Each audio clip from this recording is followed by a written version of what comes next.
എൻ്റെ പേര് സമീറ. ഞാൻ മുയ്യം വരടൂൽ താമസിക്കുന്നതാണ്. എൻ്റെ മോള് പെട്ടെന്ന് ഒന്നും ഉണ്ടായിട്ടില്ല. ഒരു ചെറിയ പനി ഉണ്ടായത്, പേരിനൊരു പനി ഉണ്ടായിരുന്നു. പെട്ടെന്ന് മൊത്തം തളരുകയും ചെയ്തേ, ബോധമില്ലാത്തൊരവസ്ഥയിലുണ്ടായിന്. പിന്നെ ആകെ നമ്മൾ എല്ലാവരും കണ്ട് ഷോക്കായിപ്പോയി. അടുത്തുള്ള ഹോസ്പിറ്റലുകളിൽ ഞാൻ എത്തിച്ചു.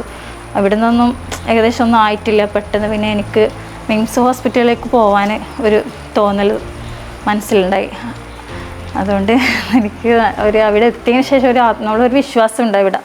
ആ ഒരു വിശ്വാസത്തിൽ അവിടെ എത്തിച്ചുകൊണ്ട് എനിക്ക് എൻ്റെ മോളെ ഒരു സന്തോഷമായിട്ട് എനിക്ക് തിരിച്ചു കിട്ടി.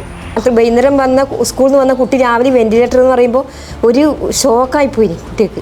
ഷോക്ക് എന്ന് പറഞ്ഞാൽ സ്കൂളിലും മദ്രസയിലും സ്കൂളിലെ ടീച്ചർമാർക്കും അവരെല്ലാം രാത്രി മൊബൈൽ കണ്ടിട്ടാന്ന് പോലും ഇങ്ങനെ അറിഞ്ഞത് കുട്ടി ഇങ്ങനെ ആശുപത്രിയിലുള്ളത്. സിറ്റുവേഷൻ ഒരു ഭയങ്കര ഒരു വല്ലാത്തൊരു അവസ്ഥയായിപ്പോയി. ഇങ്ങനെ ആകും ഇതെന്ന് ഇപ്പോൾ ഒരു പനി വന്നിട്ട് ഇങ്ങനെ ആകും നമ്മൾ പ്രതീക്ഷിക്കുന്നേ ഇല്ലല്ലോ. സ്കൂട്ടിയിൽ എങ്ങനെയാണ് കുഞ്ഞിനെ കൂട്ടിയിട്ട് വരുന്നത് വെച്ചാൽ കുഞ്ഞ് കുഴഞ്ഞ് വീണിട്ടാണ് വരുന്നത്. ഒളത്തൊക്കെ പോയിട്ടു ആ കുഴഞ്ഞ് വീണിട്ട് ഇവിടെ എത്തിയിട്ട് ഞാൻ എങ്ങനെയോ ഇവിടെ പൊളിച്ച് വായിൽ മരുന്നെല്ലാക്കി കൊടുത്തിട്ട് ഇവിടെ ഇറക്കുന്നുണ്ടായിട്ടില്ല, മരുന്നൊന്നും ഇറക്കുന്നുണ്ടായിട്ടില്ല. എങ്ങനെയല്ലോ ഞാൻ മരുന്ന് കൊടുത്തിന്, വേർക്കഷം ഗുളിക കൊടുത്തിട്ട് ഞാൻ മരിച്ച വീട്ടിൽ പോയിട്ട് വരുമ്പോൾ ഇവള് ഞാൻ ആടെ എത്തുമ്പോൾ ഇവളിൽ ആദ്യം വിളിക്കുന്നു. കുഞ്ഞിക്കൊരു വറയൽ വന്നിട്ടുണ്ട്, ഇപ്പോൾ എനിക്ക് അധികം കഴിയുന്നില്ല, ക്ഷീണാന്ന് തീരെ ഒക്കെ ഒന്നും ഇതൊന്നുമില്ല എന്ന് പറഞ്ഞു.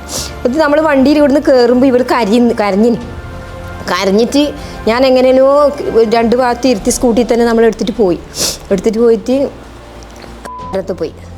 പോയിട്ട് അവർ ഡോക്ടർ കാഷ്വാലിറ്റി പോയിട്ട് അവർ പറഞ്ഞ് കുട്ടി വയലൻ്റായി പോകുമെന്ന്. ഗ്ലൂക്കോസ് കയറ്റുന്നുണ്ട്, ഇഞ്ചക്ഷൻ ബുക്ക് എല്ലാം ചെയ്യുന്നുണ്ട്. പക്ഷെ ഇവർക്ക് അങ്ങനത്തെ ഒരു ഇതും വരുന്നില്ല.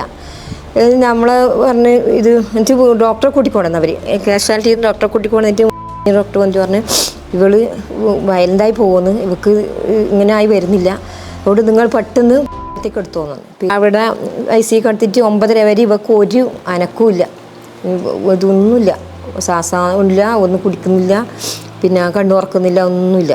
എന്നിട്ടാണ് നമ്മൾ പെട്ടെന്ന് രാത്രി 9 മണി നമുക്ക് മനസ്സിലേക്ക് എത്തിച്ചു. അവിടെ എത്തിയോണ്ട് നമ്മൾ രക്ഷപ്പെട്ടു. ഇപ്പോൾ നമ്മൾ പറയും ഞങ്ങളോട് നമ്മൾ അവിടെ കൊണ്ടുപോയത് കൊണ്ടാണ് നമ്മളെ കുട്ടീനെ ഇന്നെങ്കിലും കാണാൻ പറ്റിയത്, അല്ലെങ്കിൽ നമുക്കിന്ന് കുട്ടീനെ നമ്മൾ കാണാൻ പറ്റൂലെന്ന് പറഞ്ഞു. നമ്മൾ അത്രക്കൊരു വിഷമായി പോയിനത് നമുക്കത്. ഫാത്തിമത്ത് നാഫി പനി, അപസ്മാരം, ബോധമില്ലായ്മയായി അത്യാഹിത വിഭാഗത്തിൽ അഡ്മിറ്റായി. ശ്വാസതടസ്സം കാരണം വെന്റിലേറ്റർ സഹായം വേണ്ടി വന്നു. MRI ബ്രെയിൻ സ്കാനിൽ അക്യൂട്ട് നെക്രോട്ടൈസിംഗ് എൻകഫലൈറ്റിസ് എന്ന് പറഞ്ഞ രോഗം സ്ഥിരീകരിച്ചു. മരണനിരക്ക് അക്യൂട്ട് നെക്രോട്ടൈസിംഗ് എൻകഫലൈറ്റിസിൽ 30% മേലെയാണ്. ഇമ്മ്യൂണോമോഡുലേഷൻ തെറാപ്പി, ന്യൂറോ പ്രൊട്ടക്റ്റീവ് മെഷേഴ്സ് ഉടനെ സ്റ്റാർട്ട് ചെയ്തു. 7 ദിവസം കഴിഞ്ഞ് വെന്റിലേറ്ററിൽ നിന്ന് വിജയകരമായി ഞങ്ങൾക്ക് പുറത്തേക്കെടുക്കാൻ പറ്റി. 2 ആഴ്ച ഹോസ്പിറ്റൽ സ്റ്റേ കഴിഞ്ഞ് വീട്ടിലേക്ക് ഡിസ്ചാർജ് ചെയ്യാനും പറ്റി. മീൻസിന് കൂടുതൽ നമുക്ക് എന്നും നന്ദിയും കടപ്പാടും ഉണ്ടാവും. ഇപ്പോൾ നമ്മൾ സന്തോഷത്തിലാണ്, അത്രയും സന്തോഷത്തിലാണ്. ഇപ്പോൾ നമ്മൾ പഴയ മോൾ തന്നെയായി, എല്ലാം കൊണ്ട് നമ്മൾ സന്തോഷത്തിലാണ്.